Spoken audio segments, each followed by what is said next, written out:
Hello, Chicago.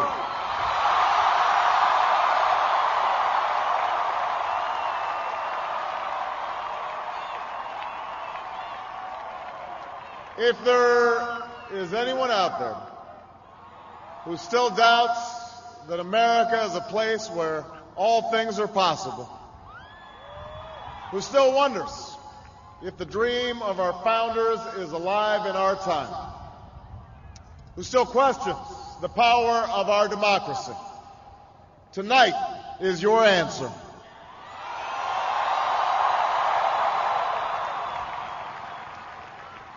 It's the answer told by lines that stretched around schools and churches in numbers this nation has never seen, by people who waited 3 hours and 4 hours, many for the first time in their lives, because they believed that this time must be different, that their voices could be that difference.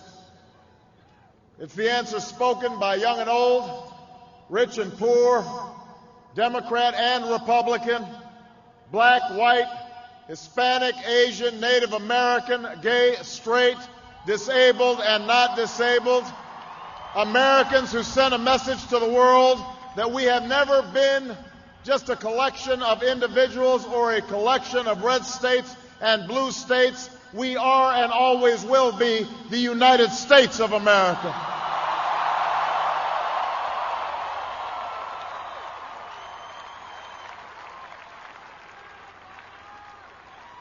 It's the answer that led those who've been told for so long by so many to be cynical and fearful and doubtful about what we can achieve, to put their hands on the arc of history and bend it once more toward the hope of a better day.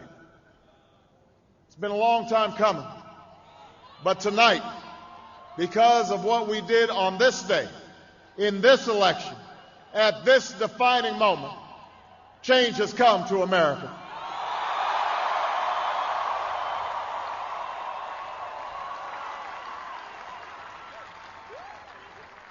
A little bit earlier this evening, I received an extraordinarily gracious call from Senator McCain. Senator McCain fought long and hard in this campaign, and he's fought even longer and harder for the country that he loves. He has endured sacrifices for America that most of us cannot begin to imagine. We are better off for the service rendered by this brave and selfless leader. I congratulate him. I congratulate Governor Palin for all that they've achieved, and I look forward to working with them to renew this nation's promise in the months ahead.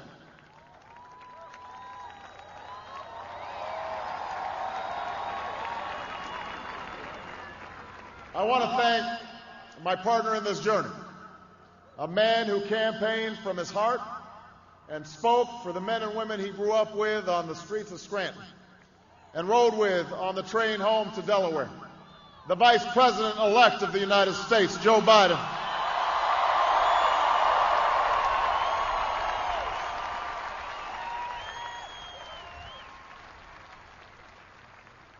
And I would not be standing here tonight without the unyielding support of my best friend for the last 16 years, the rock of our family, the love of my life, the nation's next First Lady, Michelle Obama.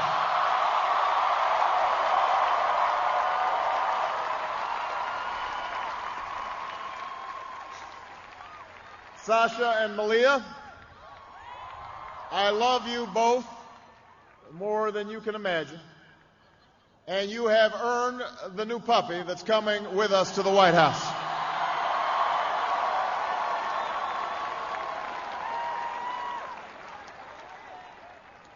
And while she's no longer with us, I know my grandmother's watching, along with the family that made me who I am. I miss them tonight. I know that my debt to them is beyond measure. To my sister Maya, my sister Alma, all my other brothers and sisters, thank you so much for all the support that you've given me. I am grateful to them.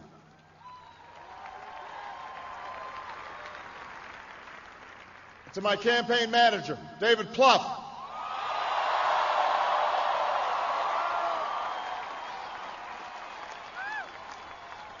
the unsung hero of this campaign, who built the best political campaign, I think, in the history of the United States of America.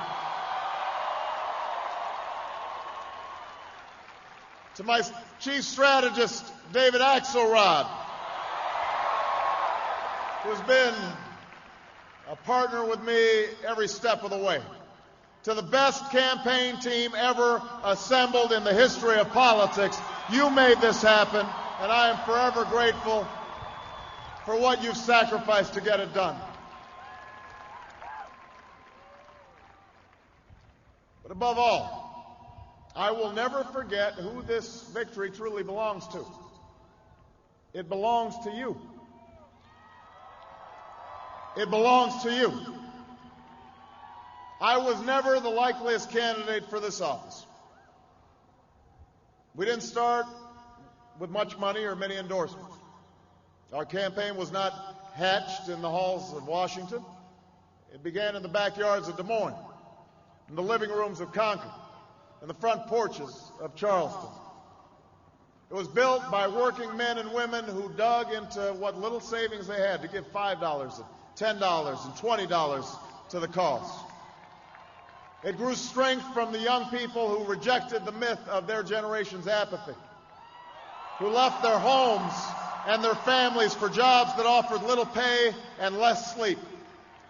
It drew strength from the not-so-young people who braved the bitter cold and scorching heat to knock on doors of perfect strangers, and from the millions of Americans who volunteered and organized and proved that more than 2 centuries later, a government of the people, by the people, and for the people has not perished from the earth. This is your victory.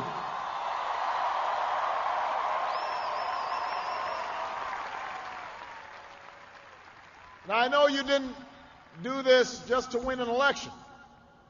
And I know you didn't do it for me. You did it because you understand